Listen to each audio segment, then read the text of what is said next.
good evening po ulit sa lahat. This is Chirglay and now we're going to discuss the philosophies of education in professional education. Ayan, hindi po ito nawawala sa board exam. Every season po ay lumalabas ito.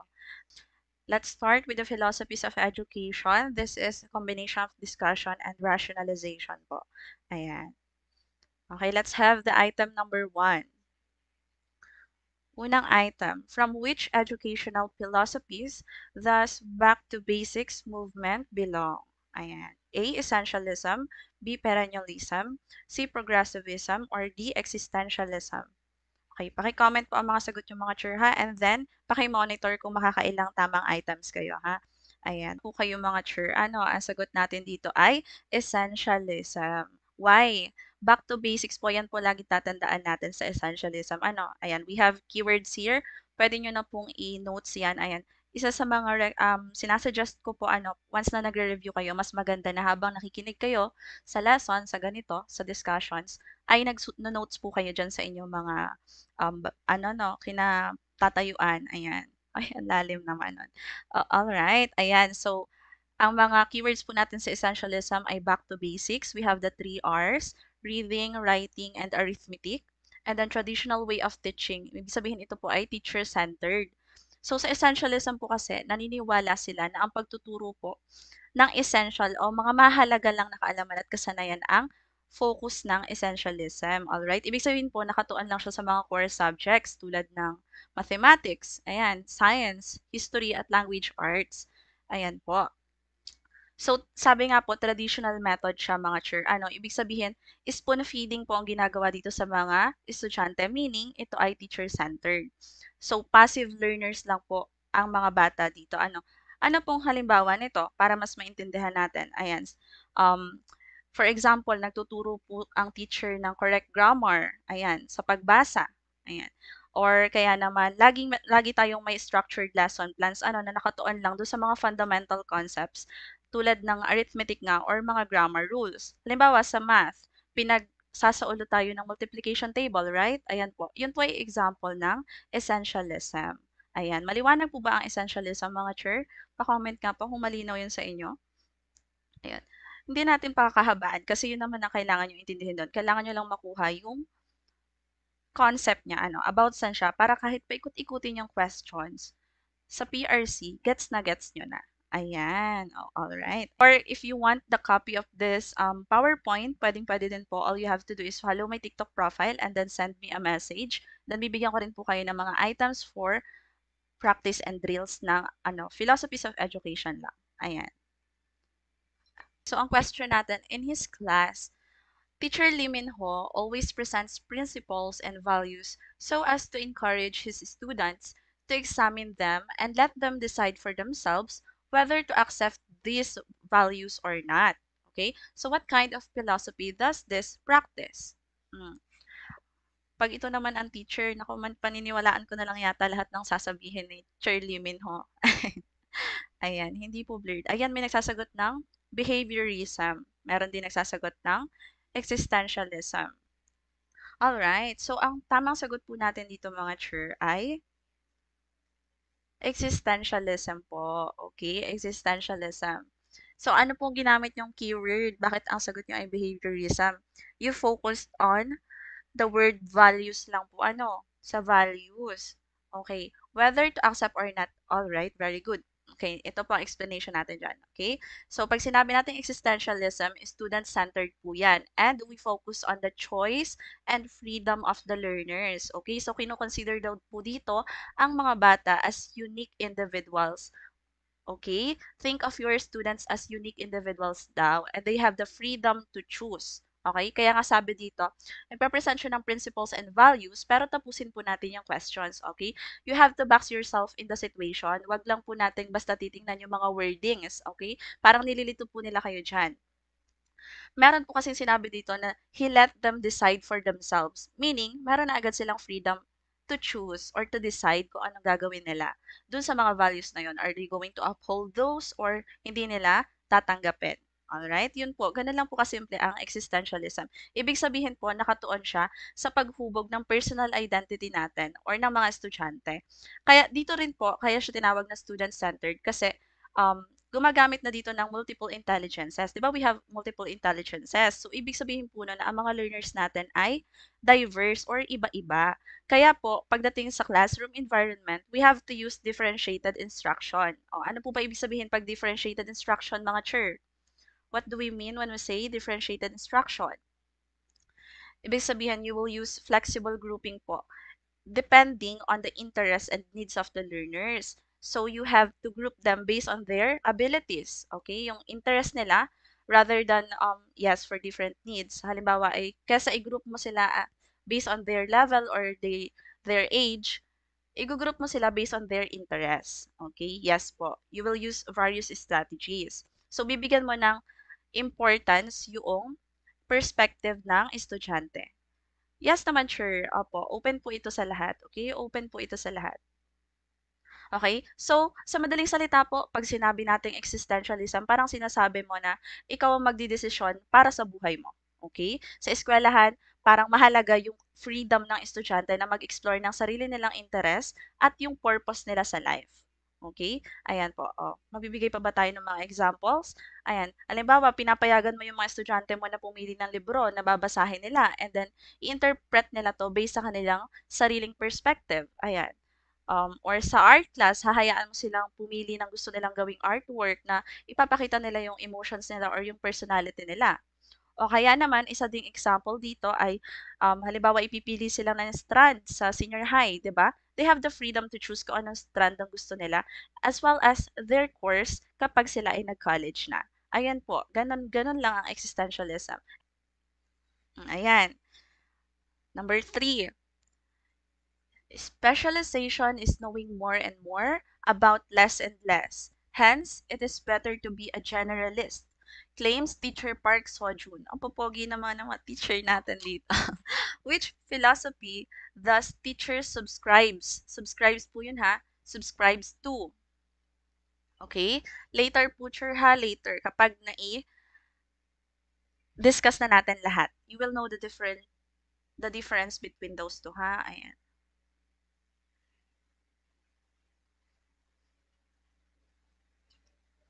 Okay? A. Essentialism, B. Perennialism, C. Progressivism, or D. Existentialism. Pakisagot nga po mga chur. Okay, so the answer here is perennialism. Ayan, lumalabas na ang mga bibigla. Okay. Okay. So ano po ba kasi ibig sabihin ng specialization is knowing more and more about less and less daw? Ano ba sa Tagalog to? Sa statement na to is, ang specialization daw, maaaring magdulot ng sobrang focus ka lang sa isang maliit na field or aspeto ng learning. Okay? Kaya tinawag na specialization eh. And ayon dito kay Teacher Park Seo-joon, mas mainam na maging generalist tayo o maging tao na may malawak na kaalaman sa maraming bagay kaysa maging dalubhasa tayo pero sa isang bagay or sa isang field lang. Ano? Yun po ang ibig sabihin. So parang stagnant na tayo sa isang field lang. Sobrang galing natin doon pero sa isang bagay lang tayo magaling. Iyon po ang ibig sabihin ng specialization is knowing more and more about less and less.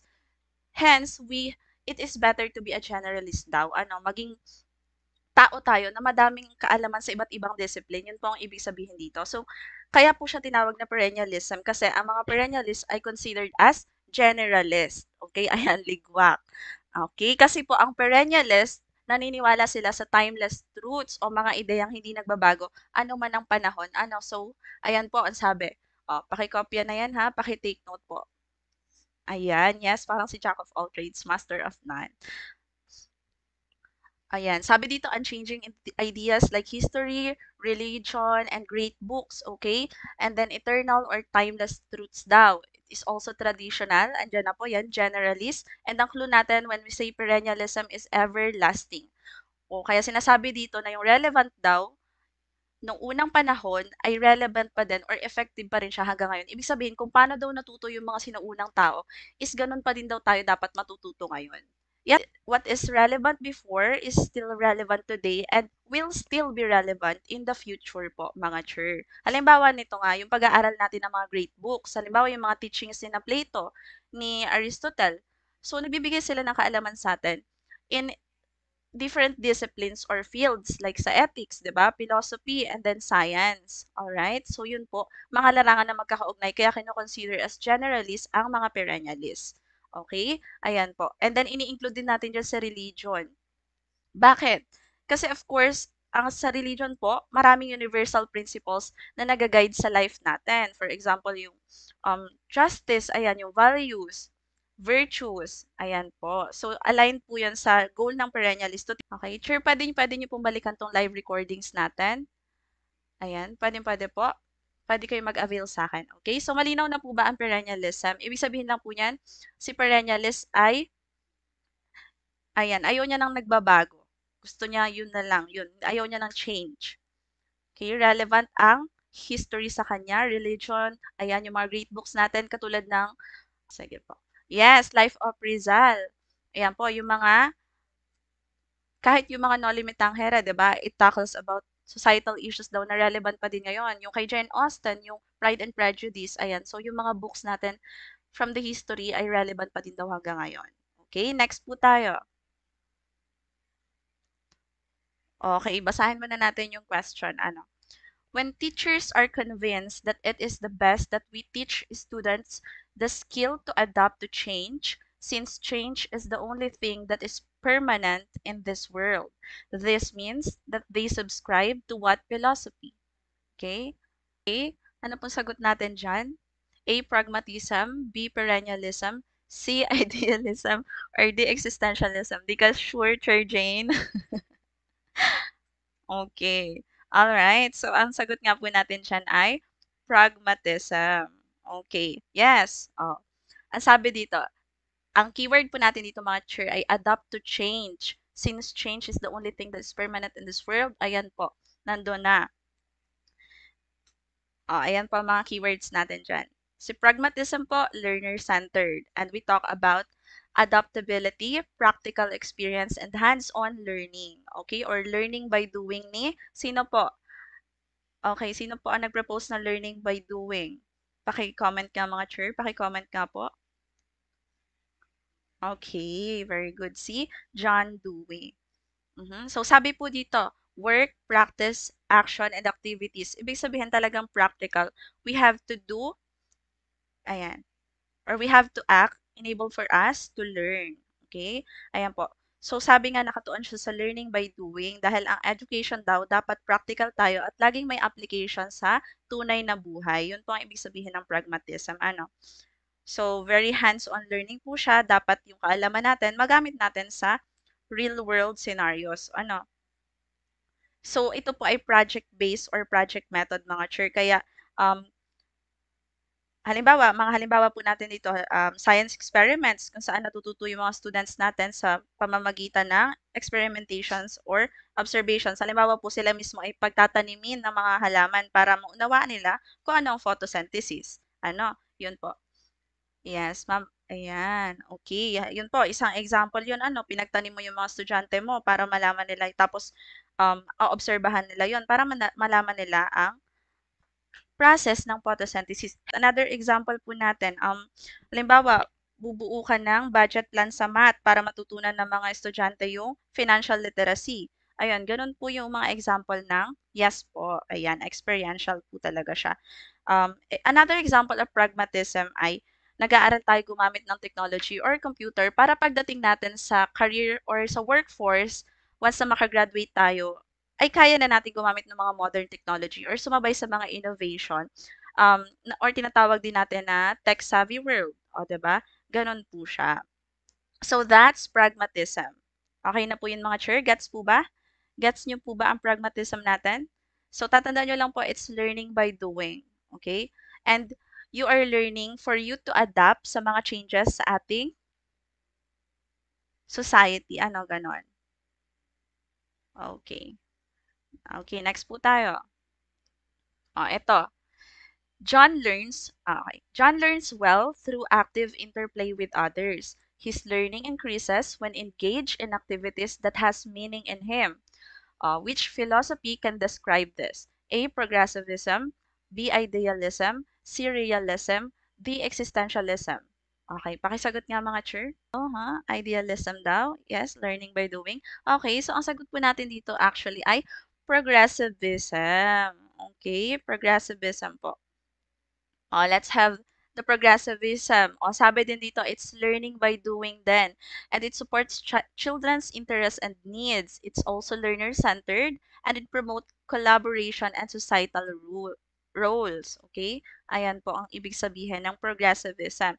Now, itatanong nyo syempre, ano po kaibahan ng pragmatism and progressivism? Actually, mga chair, halos parehas lang po sila. Halos parehas lang po yung mga. Kaya kung mapapansin nyo po, kung masasagutan niyo yung Prof. Ed kung mga past actual questions sa reviewers, hindi po talaga, never pinagsama si progressivism and si pragmatism.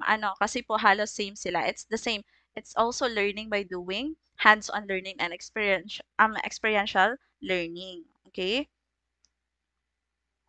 Okay, so another example pa po dito sa pragmatism, yung field study natin or yung teaching internship natin, so parang we are doing that para ma-prepare tayo sa future careers natin or sa workforce natin kapag tayo naging teacher na. Ganun po. Pragmatism yun. Okay, ayan po.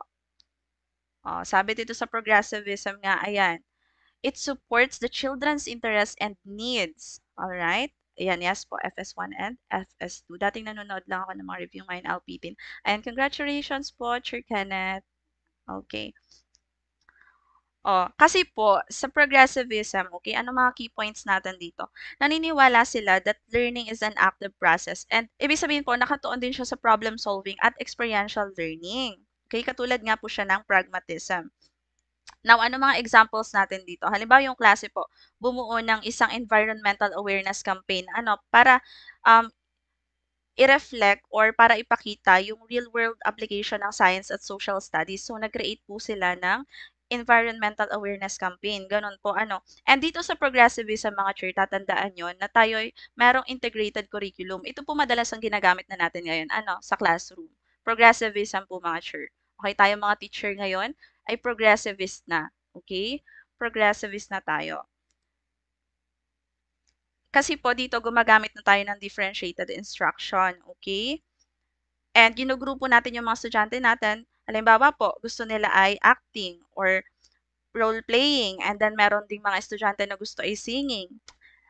And meron din naman pong gusto ay dancing. So, si teacher po, i-consider niya po yung interest ng mga estudyante. So, dun po siya, iisip siya ng differentiated instruction or igugrupo niya sila based on their interest. Ganun po ang progressivism. Okay?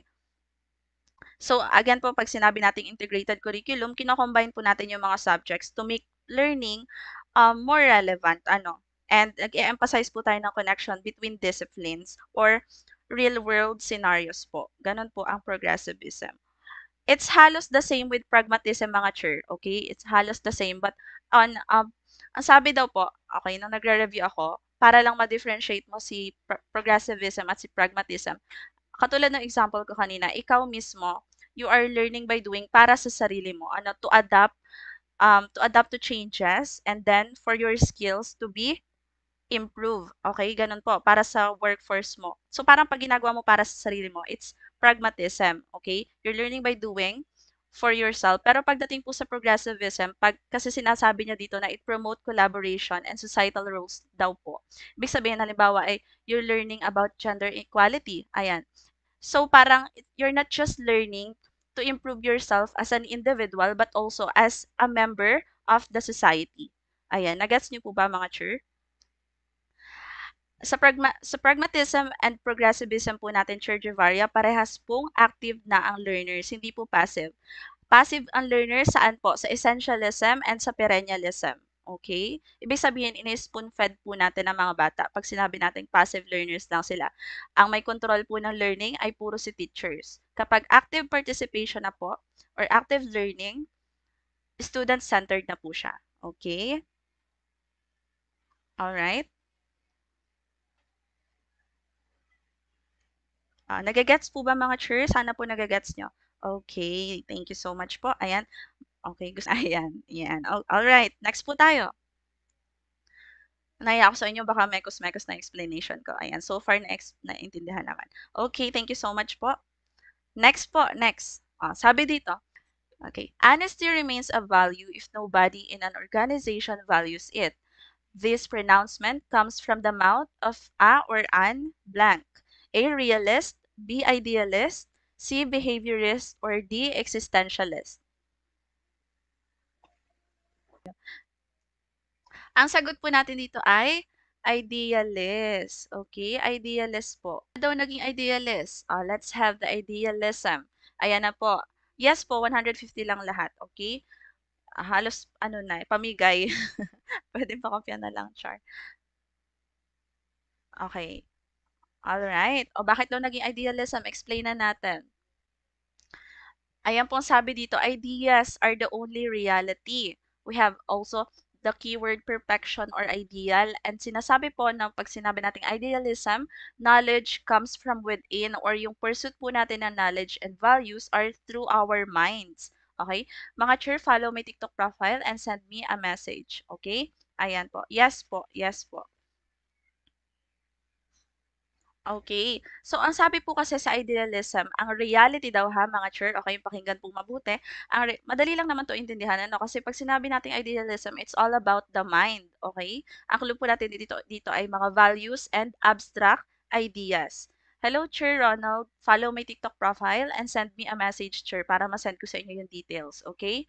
Yes po, may values. Lahat po ng major ship meron tayo. Balik po tayo dito sa ratio. Pakibasa po tong details sa taas natin ha if you want to avail. Ganun lang po para hindi tayo matagal. Okay? Sabi dito ha, ang core belief po pagdating sa idealism, ayan, ideas are the only reality. Ang reality po natin, naka-base sa abstract ideas and concepts sa ating minds or sa ating utak. Okay? Parang ini-stress niya dito na ang existence ng ideas natin ay independent from the material world. Ibig sabihin walang pakialam yung mga material things or physical world natin. Sabi sa idealism, what is in our mind is the only reality talaga. Okay? Ayan po. True church chain. Ideas that exist in our minds are the only reality. Okay? So sa madaling salita, ang madaling paliwanag po dyan, pag idealism, pagdating sa education, edi pinapahalagahan po natin yung pagtuturo ng mga ideals and values. Okay? Binibigyan din po yung pag-develop ng mga morality and spirituality ng mga estudyante. Okay? Ano halimbawa po natin dito? Halimbawa, nagtuturo tayo ng virtues tulad nga ng honesty at kindness sa values education. That's idealism po. And then, halimbawa, tinanong ka ni teacher mo, ayan, sabi dito, dream and want. Yes po, halimbawa, tinanong ka ng teacher mo, what do you want to become when you grow up? That's idealism, mga chur. Okay? Again, ideas that exist in our minds are the only reality po. Okay? O halimbawa, kayo or ako as your teacher po, I will serve as an inspiration sa inyo because of my efficiency ko no and effectiveness as your teacher kung effective talaga ako. If you see me like that or that's your perception about me, that's an example of idealism. Okay? Ganon po. Hello, Chair Aneng. Lahok-lahok po yun. We have yung drills with answer key and then files with rationalization. Ayan, sobrang dami na po na hindi ko may isa-isa yun dito. Alright?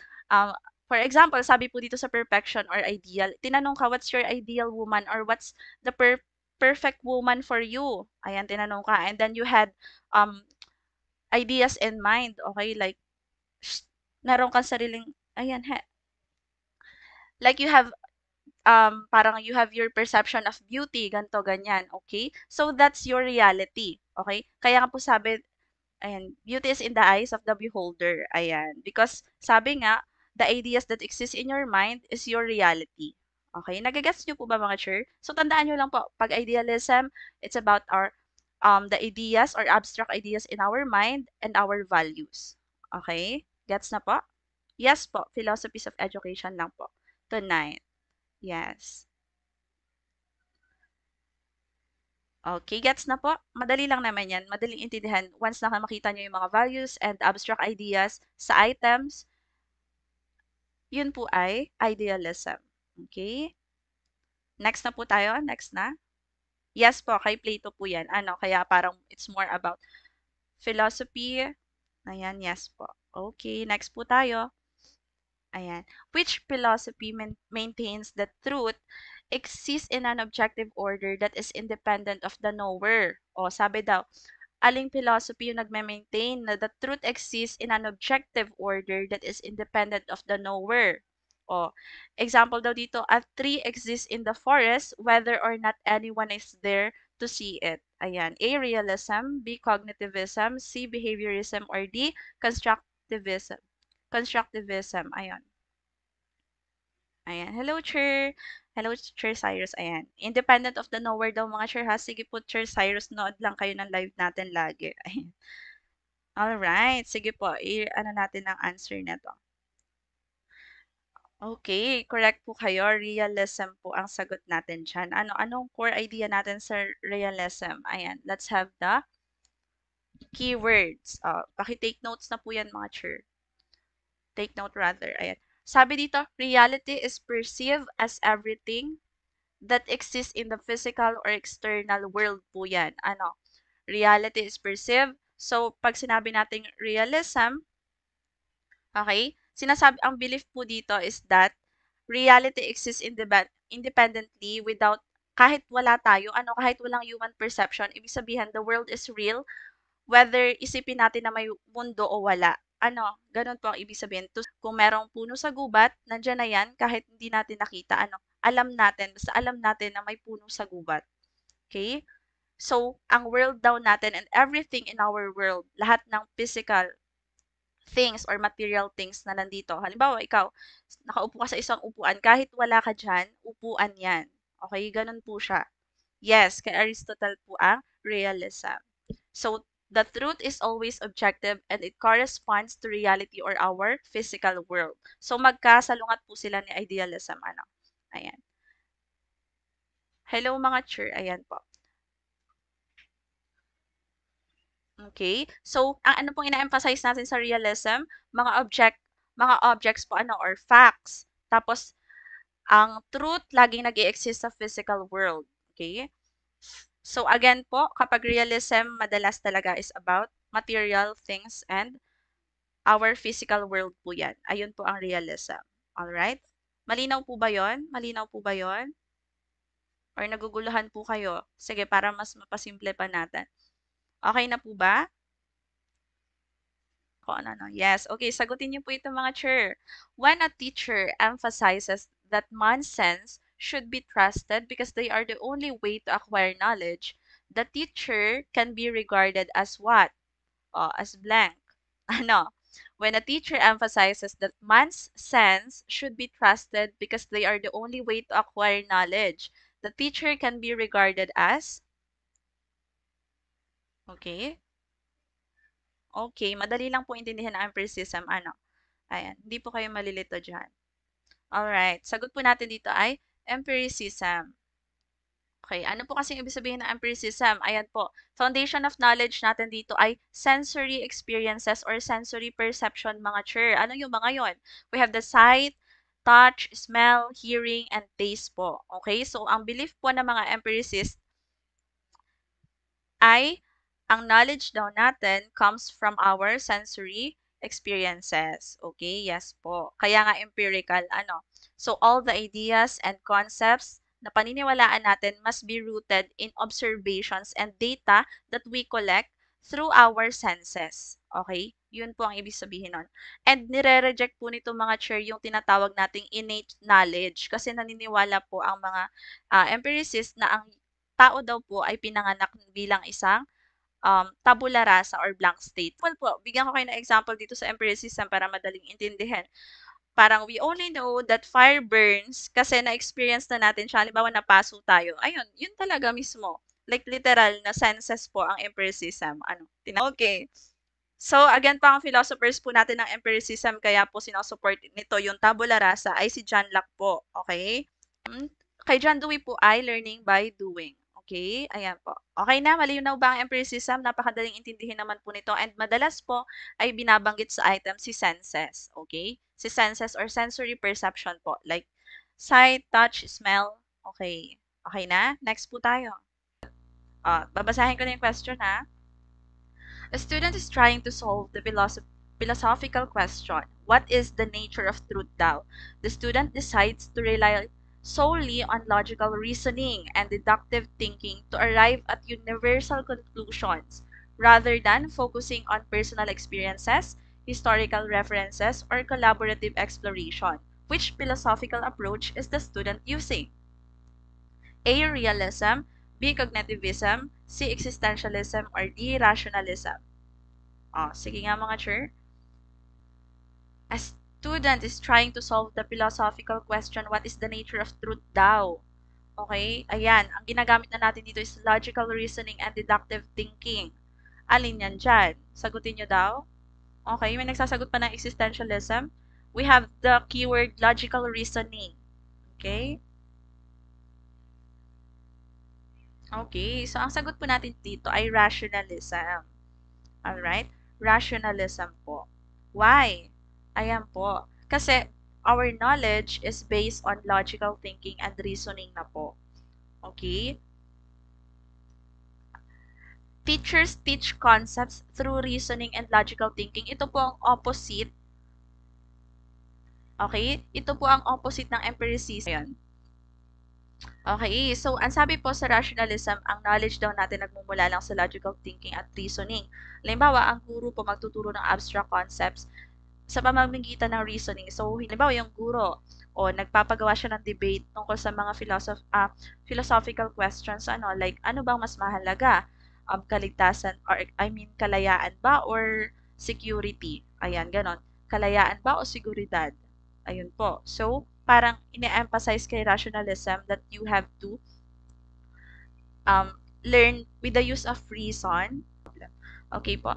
Emphasize ng reason and logic as our primary tools to acquire knowledge. Yun po yung talagang emphasis ng rationalism. So, malinaw naman po yun mga chair, Malinaw na po ang rationalism natin. Okay na po ba? Again, kabaliktaran po siya ng empiricism. Sa empiricism po, sensory experiences. Ayan. Nakasige pa. Alright. Next tayo, number 10. Teacher's role in classroom, according to cognitivist, is to blank. A. Make the learning task easy for the learners. B. Fill the minds of the learners with information. C. Dedicate what to learn upon the learners. Or D. Help the learners connect what he or she knows with the information from the teacher. So, may mga ganyan po tayong tanungan. Number 10, late na ako. Ayan, Chair Shotty. Saan ka nagpunta? Sabi ko sa inyo, sa akin lang muna kayo tuwing 7 to 9 p.m. Yes po, Chair Jane, this is my platform. Okay, TikTok po, kasi mas madami itong naaabot.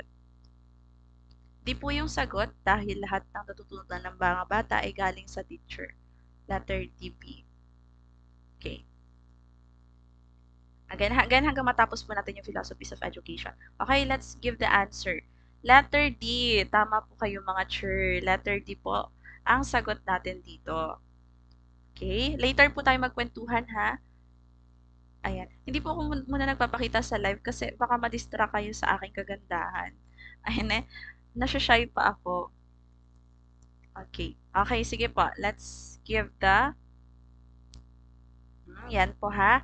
Sabi dito, sa cognitivism daw, we use our minds or the minds of the learners as information processor po. Okay? So, it focuses on the acquisition of knowledge and it focuses on how information is stored and retrieved. Yes, bakit daw po tinawag na information processor si cognitivism? Kasi nga po, we learn by receiving information from our environment. Okay? So, halimbawa po, ganito yung process. Sa input, halimbawa sa classroom environment, mga chair, magbigay tayo ng example para madali nyo maintindihan. Sa iba po kasi, yung iba madaling makaintindihan nito mga isams, but sa iba kailangan nila ng concrete example. So, halimbawa po sa classroom environment na, input natin. Parang halimbawa magtuturo ako about planets. I will begin by asking my students kung ano yung alam na nila about the planets. So, ina-activate ko yung prior knowledge nila or yung schema nila. Ganun po. And then, magpe-present ako ng mga information using visuals, using charts, and then mga diagrams for them to make connections. And after that, yung student na mismo yung magagawa ng concept map na mag-show ng relationship between planets, or yung mga moons and the suns. So, sila na yung nag-organize at nagre-reinforce ng new knowledge dun sa prior knowledge nila. So, Through this, yung activity na to, i-encourage niya yung mga students to actively process the information and i-integrate nila yun in what they already know. Kaya po ang sagot natin dito is, teachers help the learners to connect on what he or she knows with the information from me. Okay? Nagets niyo po mga chur? Okay na po? Malinaw po yun? Yan po. Next. Okay, kasi po, kinoconnect natin siya sa mga classroom environment kasi yun po ang laman ng LET. Mga chur, puro classroom environments po. Ayan po. So, situational po siya lagi. Kaya binibigyan ko kayo ng mga samples na situational scenarios sa classroom. Oh, Teacher Glay, ako na to, ako ang bida dito. Teacher Glay is convinced that whenever a student performs desired behavior with provided reinforcement, soon the student will learn to perform the behavior on his own. Yan na. Sabi dito, whenever a student performs desired behavior with provided reinforcement, soon the students will learn to perform the behavior on his own. Ayan, may mga nagsasagot ng hedonism. We also have behaviorism and constructivism. Ayan, mga chur, again po, for you to have the copy of our recordings and rationalizations, documents, and files, you have to avail and join our online review. Okay? For only 150 pesos po, ayan, binabaan ko na. Yun ang fix natin. Okay, kasi po napapansin ko sa iba sa, lalo na sa mga, like, nagre-review talaga, full review talaga ngayon is, syempre, mahirap humanap ng, ayan, pang, like, sa finances natin na once na focus tayo sa review. So, ayun po, ang ina-offer ko na lang is, parang pang-load na lang. Ganon. Okay. So, follow my TikTok profile and send me a message po. Okay, ang sagot po natin dito mga chur ay hindi hedonism, okay? Ang hedonism po ay pleasure. Siguro kaya ang sagot nyo dito ay hedonism, nakita nyo yung desired behavior. So, again po, box yourself in the situation and pakibasa ng ayos ang STEM natin. Huwag po kayo basta-basta sasagot ng, yes po. Behaviorism po ito. Bakit? Ang sabi po dito, Teacher Gly is convinced that tuwing nagpe-perform daw si student ng desired behavior na provided yung reinforcement, yung student ay matututo ng ulit-ulitan yung behavior na yon on his own. So, ito po ay behaviorism. Kanino po ba ang behaviorism? Sino nga ang proponent ng behaviorism natin? Ayan, sure. Follow my TikTok profile and send me a message po. Sa lahat na gusto mag-avail. Follow my TikTok profile and send me a message. Pwede din po kayo mag-message sa Facebook para mas madaling makipag-usap. Ayan. Dahil doon pwede mag-send ng photos and everything. Top dalat, same profile po ha. Wala pong ibang profile ang aking. Ito po, ganyang logo. Gantong logo. Top dalat. Okay, kasi po, ang sabi sa behaviorism, learning is a change in behavior. Ayan. Environmental stimuli, ibig sabihin po, okay, ang learning daw ay evident kapag ang estudyante ay nag-demonstrate na ng change sa kanyang behavior after instruction or practice inside the classroom. Okay? Naintindihan niyo ba yung mga chur? Okay. Ayan. Yes po. Ang punishment and reinforcement po ay kay B.F. Skinner. Alright? Ayan po. So, ang sabi doon, yung environment natin, it influence how students behave. Kaya po ang teachers nagke-create ng structured and controlled learning environment para mag-encourage na desired behaviors. Kaya po meron tayong mga rules and routines. Yes po, behavior change. Yan po ang keywords natin dyan. Again, ang learning daw ay evident once na magkaroon ng change sa behavior ng bata. Ayun po. Madali lang intindihan ang behaviorism. Ayan, lumalabas po ito lagi sa let of. Actually, suki si behaviorism, ng let. Yes. Okay? Gumagamit po tayo sa behaviorism ng reinforcement and punishment. Di ba may iba't ibang klase po tayo doon? Iba't ibang klaseng reinforcement and punishment. We have the positive and negative. Diba? Ayan po. Yes. So, kapag sinabi po natin reinforcement, it means nag-increase tayo ng behavior ng bata. Pag sinabi natin punishment, you are decreasing the behavior of the student. Okay? So, magkaroon tayo ng another discussion po dyan para hindi magmekos-mekos sa inyong utak. At isa pa, mga chair, tatandaan nyo din po dito, meron pa po. Pag sinabi po nating drills and practice approach or repetition and practice, ano po yan? Under ano pa rin yan? Under behaviorism pa din po yan. Okay? Under behaviorism pa din po yan. Kasi, yes po, okay? Ginagamitan natin ang token reward system sa behaviorism. Katulad nga ng sinabi ni Chair kanina, may mga rewards. Halimbawa po, katulad ko dati nung high school, yung teacher namin lagi nagbibigay ng mga colored strips. Halimbawa ay yung kulay red ay 1 point, yung green ay 2 points, and then yung yellow ay 3 points. And then at the end of the grading, kung sino may pinakamalaking nakuhang points, may prize siya or may reward siya such as dagdag sa grade or certificate. Ganun po. Okay? So, wag po kayo nagmamadali mga chair. I-absorb nyo po yung mga input na binibigay ko. Okay? Alright. Ayan po. Okay, so again po, sa drill and practice po sa behaviorism, halimbawa tayo ay paulit-ulit na pinagsosolve ng multiplication. Okay? Paulit-ulit tayo pinagsosolve. And then, paano papasok si reinforcement? Halimbawa, ikaw tama yung pagkaka-recite mo ng mga, ayas, pagkaka-recite mo ng multiplication table, sasabihin ko sa'yo, great job, very good. Ayan. That's already reinforcement po. Okay, reward na yan sa kanila as you praising them on their achievement. Ganun po ang drills and practice natin. So, paulit-ulit mo ipapagawa sa kanila. Okay po? Malinaw na po yun? Okay, next po. O, sabi dito, to ask class any insights derived from the poem that they have read is based on the philosophy of blank. A. Rationalism, B. Progressivism, C. Constructivism, or D. Cognitivism. O, ano sagot po? O, tatanungin mo daw yung class on their insights that is derived from the poem that they have read. Ano daw yun? Cognitivism ba? 'Di ba? O, okay, sige daw. Okay, patapos na tayo. Hanggang ano lang to, hanggang utilitarianism. Alright, ang sagot po kasi natin dito is constructivism po. Okay, ano po ba ang ibig sabihin natin pag sinabi natin constructivism?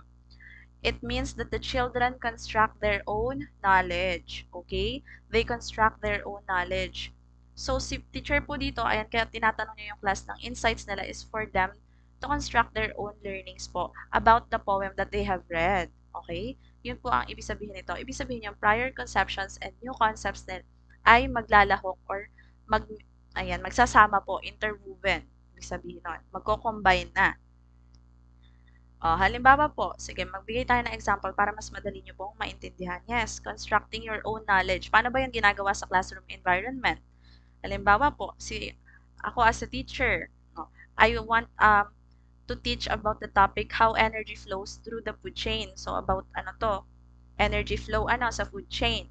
Ang gagawin ko sa mga bata, tatanungin ko sila, like, what do you know about the relationship of animals and plants sa nature or sa environment? Tatanungin ko silang ganon. That's the first thing to do. Okay? And then, syempre, yung mga student, mag-share sila ng ideas nila or examples based on their prior learnings or kung ano yung na-obserbahan nila. Halimbawa, ay yung bubuyog sa pollination sa mga flowers, ganon. Or yung lion kapag naghahanap ng makakain sa jungle. Okay? Yun yung mga example na ibibigay nila. And then, I'll give them collaborative works. Halimbawa ay group ko sila and then they will discuss their ideas about energy or the flow of energy sa food chain. Halimbawa ay they will discuss among themselves tapos magde-decide sila, bibigyan ko sila ng mga materials and magde-decide sila alin doon yung producer, alin doon yung consumer, alin yung decomposer sa mga organisms na ibibigay ko sa kanila. Ayun, so they are already constructing their own learning. After nun, papasok naman sa application, di nakapag na sila, brainstorm. Ayan, nakapag-combine na sila ng mga ideas nila. Alin daw yung mga decomposers, alin yung producers, alin yung consumers doon sa mga binigay kong materials. Okay? And then, papasok si application of knowledge natin. Magugrupo sila and then halimbawa ay mag-create sila ng performance or ng mga models. Halimbawa nag-perform sila, okay na, nag-perform sila, then may mga pinakita silang model. Halimbawa ay the grass as the producer, the frog as the consumer, gano'n. And then, for me to be able to palabasin yung mga knowledge or your learnings nyo on your own, of course, I will ask questions like, paano kapag may nawalang isang species sa ecosystem o dyan sa energy flow sa food chain, ganon. O kaya paano naman kapag nawalan ng tubig, ano mangyayari, 'di ba? Those are prompts para mapalabas natin yung learnings nila, okay? Or yung ideas nila. All right? So, after the presentations, I will also facilitate discussion where the students will reflect about their learnings, okay? Or what they learned about the ecosystems. So, ganun po 'di ba ang ginagawa natin ngayon? The students construct their understanding by doing and collaborating. So, sila na po mismo ang dumidiscover o nag-e-explore for them to learn. Okay? So, we only serve as the facilitator of learning na mga chair, okay? And ang mga learners na natin ang dumidiscover ng learnings, okay? Throughout the class. Ganun na po ngayon, 'di ba? Ayan. Ibig sabihin lang talaga nun is sa madaling salita po, no? We let the students take charge of their learning process. That is constructivism po. Okay? We let the learners take charge of their learning process. That's it. Okay? Alright. Next po. So, this is for all po. So, sa mga nagmamadali, intayin po natin yung iba. Okay? Kalmahan nyo daw. This is a free live. So, wala kayong choice kundi makinig sa akin hanggat gusto ko magsalita. Hanggat gusto ko magsalita. Madaldal po ako, pagpasensyahan nyo na. Okay? Ayan po. Kasi po mga chair, again, ang Prof Ed po natin ay hindi objective. Again po, ito ay application, situational. Kaya binibigyan ko kayo ng iba't ibang scenarios para mako-connect nyo yung mga concepts into real-life situations. Okay? Gantong tanungan ng SEP. Sabi ni Chair Kelly ha, ayan, nakita nyo, gantong tanungan ng SEP. Kaya yun po ang binibigay ko kasi yan po yung mga lumalabas. Alright? Sabi dito, you regard the classroom as a small democracy where you help your children live in the democratic way of life. To which educational philosophy do you adhere? Ano philosophy daw ang sinusundan mo? Reconstructivism, progressivism, hedonism, or realism? Sige daw po. Alright, sagutan na natin to. Again, you regard the classroom as a small democracy where you help your children live in a democratic way of life. Ang sagot po natin dito is reconstructivism po mga chair. Okay? Ang atin pong keyword dito is the word democracy. Okay? We help our children live in the democratic way of life. Kasi ano po ba? Tumpak. Yes. Ano po ba kasi ang pag sinabi nating reconstructivism? Okay? So, ang school po natin dito ang tinatawag na change agents and they educate the students about their place in the world and how to change the world. Kaya nga po, social reconstructivism, nandun na din po. Okay? Yes po, democracy reconstructivism. Ang examples po natin yan, ROTC and NSTP po. Okay? Ayan. Parang itinuturing mo po kasi dito yung silid-aralan or yung classroom as isang maliit na demokrasya kasi binibigyan diin mo, yung kamalayan po ng mga students natin sa mga societal issues, katulad ng inequality, human rights, ayan, mga social justice, ayun po. So, binibigyan natin ng daan ng mga estudyante na maging active members of the society at magkaroon sila ng, yes, participation para sa pagpapaunlad ng ating lipunan. Ganun po ang pagkakaano ng social reconstructivism. So, ang naghuhubog po sa mga estudyante ay school po. Okay? School. Para daw sila ay maging effective members of our society. Yes. Who will contribute sa improvement or development ng ating society. Ganun po ang ibig sabihin ng social reconstructivism. Alright? Ano daw mga activities sa school, halimbawa ay sa classroom, ang ipapagawa ni teacher kapag social reconstructivist siya. Halimbawa ay magkakaroon ang mga mag-aaral ng seminar, okay, tungkol sa karapatang pantao or human rights para itaas yung kamalayan ng mga estudyante about human rights. Ganun po. Yes po, about new TOS na po ito. Yes, sir. New curriculum po lahat ng tinuturo natin.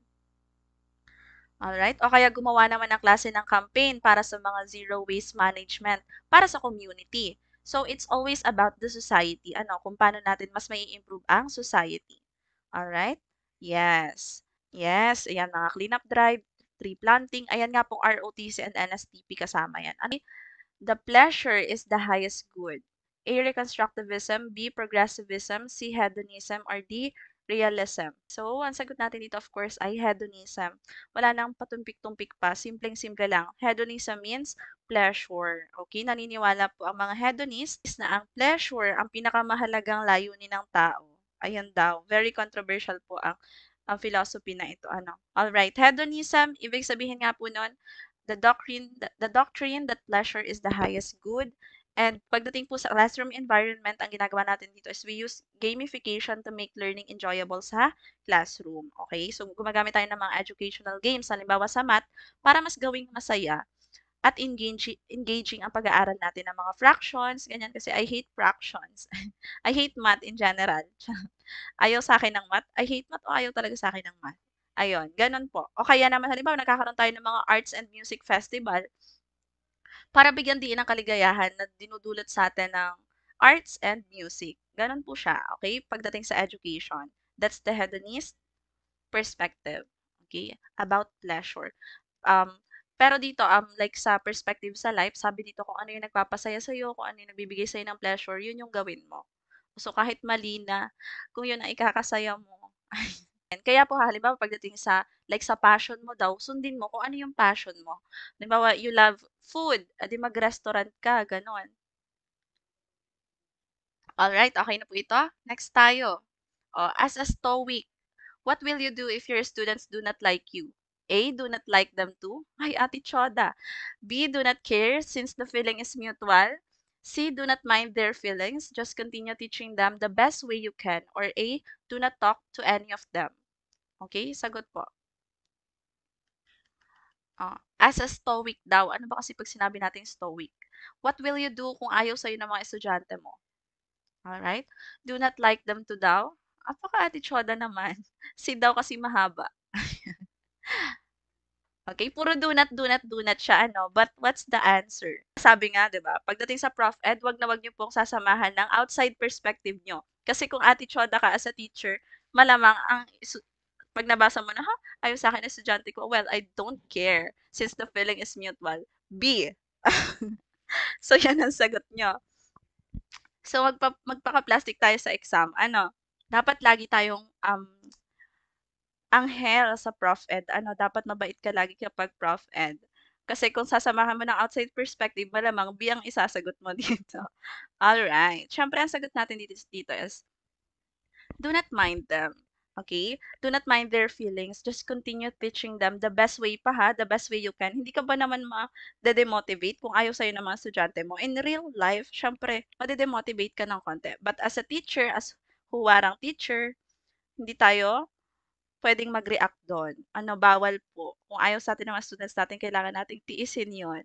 Alright? Kasi po, when we say stoicism, ayan, pag sinabi natin stoicism, sabi dito ng mga stoicists, change the things that you can change or those that you can control, mga chur. Okay? So, parang ang sinasabi niya po dito, focus on what you can control lang. Huwag po kayo magpaka-stress dun sa, sabi nga po, di ba, lagi sinasabi sa akin ng kapatid ko, do not stress yourself over the things that you cannot control. So, stoic pala ang kapatid ko, ano, okay? Kasi lagi niya sinasabi sa akin nung magbo-board exam pa lang ako, lahat, ang dami kong what ifs, ang dami kong what ifs, sobrang nega ko, sobrang pessimistic ko. Like, yes. So, sabi dito, we develop self-control as a means of overcoming destructive emotions. Okay? It encourages people to focus on what they can control and accept what they cannot, leading to emotional resilience and inner strength. So, ito yung may mga matataas na emotional intelligence. Okay? Alright. So, um, hindi mo daw po kayang kontrolin yung mga external events. Meron tayong mga bagay na hindi natin kayang kontrolin. But the good thing is we can control our thoughts, our actions, and our attitudes. Okay? So, halimbawa, 8 years na kayo ng jowa mo. Okay? O hindi, sige 7 years kasi may tinatawag tayong 7 years each. And then, pagdating ng 7 years, parang ang dami ng problema, ang dami ng dumating, tapos ayaw niya na sa'yo. Okay, nanawa na si jowa mo sa'yo. So, unang siyempre papasok sa isip mo, masasalba pa ba? Kaya pa ba? Kaya pa ba? Love is sweeter the second time around daw. Pero, once na wala na talaga, let go. Okay? Let go and move on. Move forward po tayo. As stoic tayo po ay mabilis dapat makamove on sa mga bagay-bagay. Okay? Umabot pa ng 7 years. Ay, oo, sure. Ako, 7 years. Oh. Tapos biglang nawala na, nagloko. Hala, okay, ayan po. So, sabi nga dito, we need to endure the pain or hardship without parang hindi tayo nagdi-display ng destructive emotions. Nonchalant lang, ganon. We accept. We accept, parang it is what it is. What happened, happened. Okay, wala. Yes, you should have self-agency. So, dapat mabilis kang maka-cope, okay, sa mga hardships sa buhay. So, we need to be stoic daw sa life. So, sabi again, mga chair, halimbawa, sige, dito tayo sa realidad, kung nasan man tayo ngayon. What if hindi ka pumasa sa board exam? So, kapag stoic ka daw, mga chair, so, scenario lang to ha, walang babagsak dito sa live na to, okay? Walang babagsak. So, halimbawa, di ka pala fully prepared and you strike while the iron is hot. So, nag-exam ka nang wala masyadong preparation. And parang na ano ka, na yes, kulang yung preparation mo, bumagsak ka. So, kapag stoic ka, move on agad. Ibig sabihin, tanggapin mo agad. You don't have control on that. What you have to do is to review again and have your preparation complete. Ayan. Review lang po ulit, okay? Sabi nga, when the time is right, the Lord will make it happen, diba? Na, dahil pagka hindi pa binigay sa'yo, ibig sabihin, hindi pa para sa'yo. Yun po ang ibig sabihin, no? We have different timelines in life, okay? Huwag po kayong, porket, uy, si ano, pasado na, ganito, dapat ako din. Okay? So, hindi po, may kanya-kanya tayong timeline. Okay. Basahin natin tong question na to. Grabe landi. Ay, charot. As a young woman, Angela have 3 suitors. Wow, sana all, kaya pala wala akong manliligaw. Sana all, Angela, nasa iyo na lahat. Angela have 3 suitors. Suitor A are liked by her friends. Suitor B is liked by her parents. Suitor C is liked by everyone for her. If you are a utilitarianist, who will you choose? Diyos ko, Angela, mamigay ka.